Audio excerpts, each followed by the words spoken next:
औज़ुबिल्लाहिमिनश्शैतानिर्रजीम बिस्मिल्लाहिर्रहमानिर्रहीम अल्हम्दुलिल्लाह।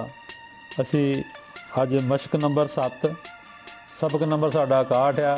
मशक आ ion alpha ion बे अब कि आयन दे नाल अल्फ किदां लगाउणा, आयन नाल बे किदां लगाउणी है, ये असी अज शुरू करांगे। ਉਹਦੇ ਨਾਲ मैं एक मजीद ਤੁਹਾਡੇ ਨਾਲ ਗੱਲ शेयर करनी चाहुंदा कि असी एक किताब बनाई सी जिहड़ी कि अरसा दराज 5 साल तो साडी चल रही सी। ਹੁਣ ਅਸੀਂ एक किताब नवीं बना रहे हैं जिहड़ी कि ਉਹਦੇ ਵਿੱਚ इंग्लिश भी है और उर्दू भी है।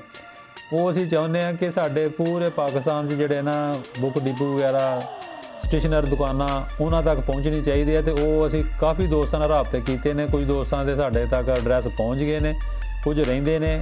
मजीद ਜਿਹੜੇ लोग वीडियो साड़ी देख रहे हैं उस तो कोई फ़ायदा लै रहे हैं, उन्होंने इलाके दे विच अगर कोई अच्छा बुक डिपो स्टेशनर जिहदा आर्ट के मुतलका समान वगैरह होवे वो साडे नाल राबता करके सानू अपना दुकान का नाम एड्रैस फोन नंबर भेजे, असी उस किताब दे विच लगा दईए ताकि वो किताब उत्थों मुहैया होवे, उन्होंने मिल सके। और साडी कोशिश होएगी असी उन्हां तक किताब जिहड़ी ना पहुँचावांगे इंशाअल्लाह जी। बिस्मिल्लाहिर्रहमानिर्रहीम। आज साडी मशक है मशक नंबर 7 सबक नंबर 64 आयन दे नाल स्वाद किदां लगाउणी है। सी आयन लिख के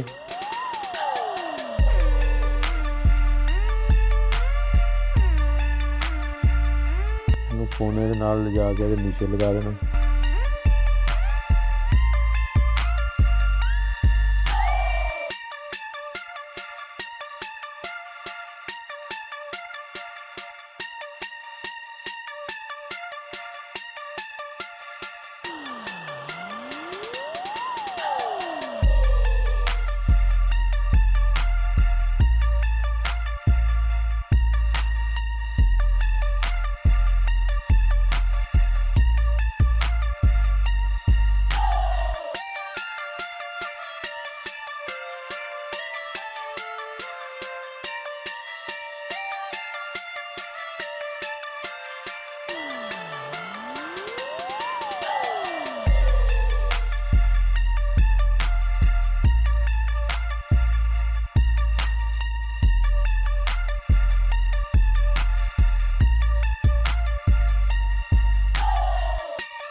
स्वाद दे नाल लगाउणी।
ऐसी जी साडा अज दा सबक तुएं आयन दे नाल तुएं लगाई।